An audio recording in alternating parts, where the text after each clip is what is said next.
Saúdo as irmãs e irmãos com a graça e a paz do nosso Senhor Jesus. Creio que a paz é o sentimento e a ação que a humanidade tem buscado no decorrer dos séculos diante de tantas guerras que ocorreram, estão ocorrendo e ainda poderão ocorrer. E a falta de paz tem trazido muita tristeza, muito prejuízo e muita destruição entre famílias e de famílias. Pode até parecer a busca por uma utopia, porém é um alvo que devemos buscar. Inicialmente, o Dia Mundial da Paz era chamado de Dia da Paz e é comemorado no dia de janeiro desde 1967, tendo sido criado pelo Papa Paulo VI. Mas como isso aconteceu? Em 8 de dezembro de 1967, o Papa Paulo VI propôs a criação do Dia Mundial da Paz, todos os anos no dia 1º de janeiro de cada ano. Porém, o desejo dele era que não fosse uma data apenas para o povo católico, mas para todos os seres humanos, não importando a religião que professassem. De fato, ele não queria uma data exclusiva que fosse religiosa e católica, mas de toda e para toda a humanidade. Por assim dizer, ele tinha o intuito de que todas as pessoas amantes da paz aderissem a essa comemoração. Esse sonho e desejo do Papa Paulo VI visava conscientizar e libertar todos os povos dos conflitos bélicos e suas guerras, independente dos credos religiosos, etnias, status social e posição econômica. Assim, ele buscava que as pessoas amantes da paz se unissem para que as muralhas do ódio e da guerra fossem derrubados. E a primeira mensagem que escreveu foi o seu desejo para com a humanidade. Dirigimos-nos a todos os homens de boa vontade para os exortar a celebrar o Dia da Paz em todo o mundo, no primeiro dia do ano civil, 1 de janeiro de 1968. Desejaríamos que depois, a cada ano, essa celebração se viesse a repetir como augúrio e promessa no início do calendário que mede e traça o caminho da vida humana no tempo que seja paz, com seu justo e benéfico equilíbrio a dominar o processar-se da história no futuro.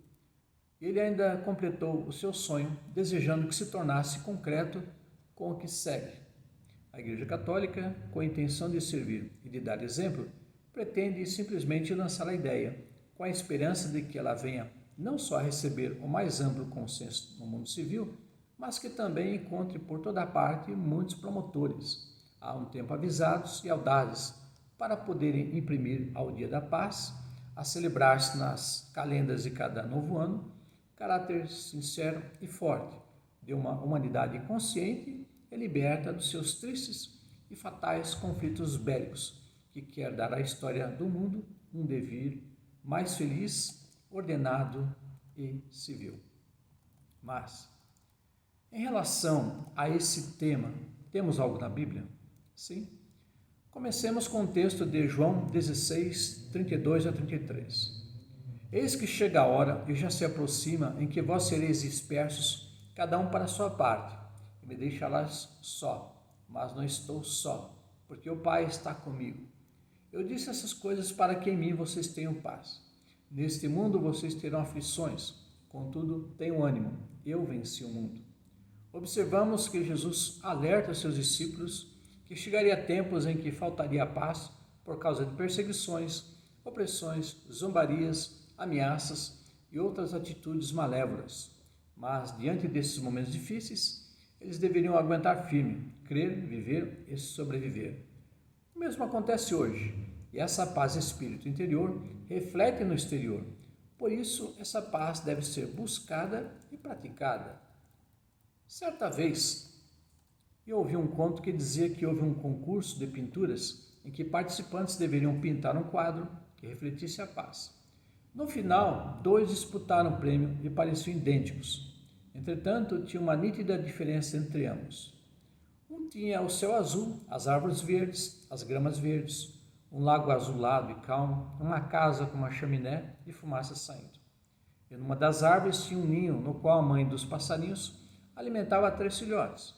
Já no outro quadro, a mesma pintura, só que o céu estava muito escuro, as árvores acinzentadas, as gramas escurecidas, o lago com ondas escuro, a chaminé da casa tinha fumaça deitada pelo vento, e além da forte chuva que caía, uma ventania parecia quase derrubar as árvores.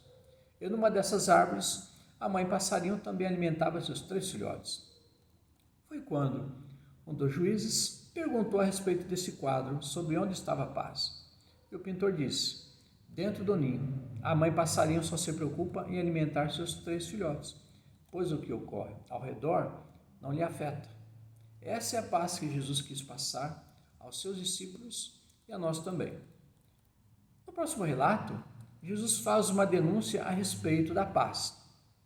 E no caso, é uma crítica contra a paz imposta pelo Império Romano sobre todas as nações invadidas e conquistadas. Na época, a política da Pax Romana, exercida sobre os povos conquistados, lhes dava a permissão de se locomoverem por todas as terras do Império para fazerem comércio e manterem suas crenças religiosas, desde que pagassem devidamente todos os impostos, taxas e pedágios, além de que deveriam ter por superiores, sobre suas respectivas divindades, de que César e a deusa Roma fossem superiores a elas. Isso não deu certo em relação aos judeus e cristãos, que não aceitavam que Javé e Jesus fossem inferiores e subalternos. Por isso, Jesus afirmou com êxtase que a paz que ele oferece não é corrupta e tendenciosa, como relata João 14, 27. Deixo-vos a minha paz os dou, e não a dou como o mundo a dá. Assim não se perturbe o vosso coração. E o mundo aqui é o Império Romano, que proporcionava uma paz opressiva.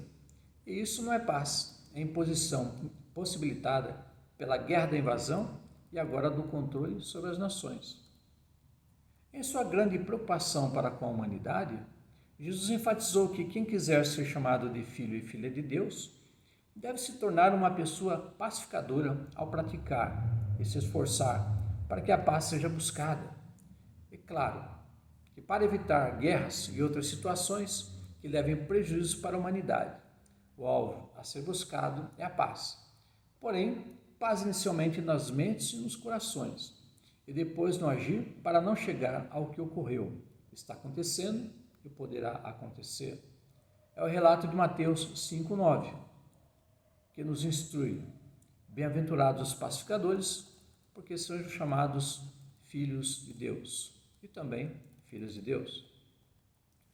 Depois que Jesus ressuscitou e se apresentou a seus discípulos, eles ficaram com muito medo, e as palavras que Jesus lhes disse foi que, para afastar o medo, é necessário que a paz esteja presente.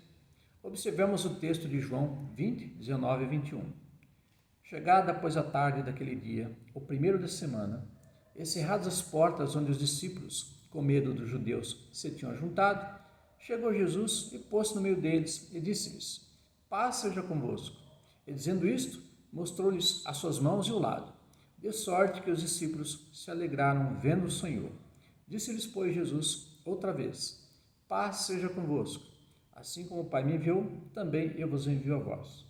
E nesse relato, Jesus repete em que eles deveriam estar em paz. Assim, a paz de espírito interior ajuda para afastar o espírito de vingança e de busca pela guerra bélica e física. Hoje a humanidade tem passado um momento difícil diante de tantas guerras que têm ceifado milhares de vidas, assim como ocorreu com a humanidade no decorrer dos séculos.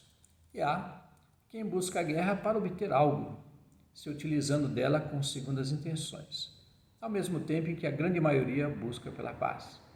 E há um salmo que menciona a busca pela paz e que podemos atualizar para o nosso contexto atual. É o Salmo 122, versículos 6 e 7. Orem pela paz de Jerusalém, vivam em segurança aqueles que te amam.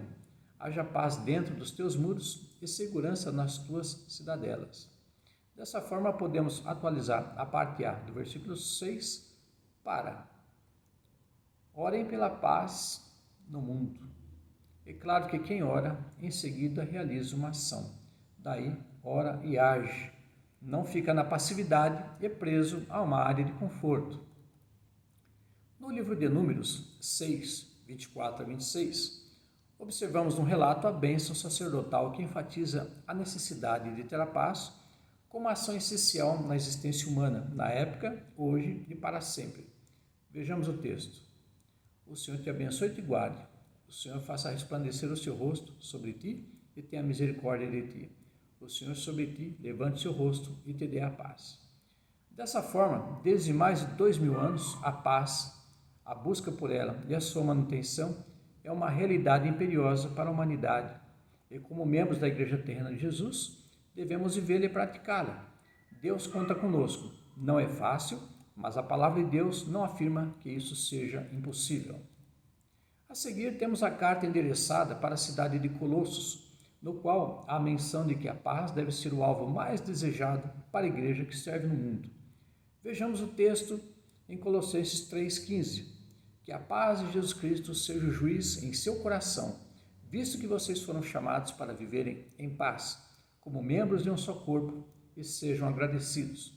Assim, a igreja é instruída de que ela foi convocada para viver em paz, por ser uma igreja formada por incontáveis membros, que para conviverem numa comunidade como unidade, é necessário que a comunhão seja a realidade proporcionada pela paz, porque a guerra é o oposto e só traz prejuízo material, vítimas, tristeza, opressão e tudo o que de ruim acaba ocorrendo, como já foram registradas várias vezes durante a existência humana na face da terra, desde a aurora dos tempos.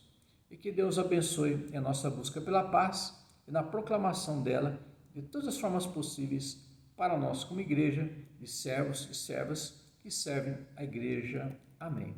Assim, oremos. Senhor Deus, te agradecemos porque tu tens nos ensinado sobre a importância da paz, a busca dela e a manutenção. Assim, continua agindo na vida de cada ser humano na face da terra, nos abençoando. É o que nós pedimos e te agradecemos no nome de Jesus. Amém. Um abraço fraternal em Cristo Jesus, minhas irmãs e meus irmãos. Que esse vídeo seja edificante para cada um de nós. É o que eu peço a Deus e agradecemos assim a Deus em nome de Jesus.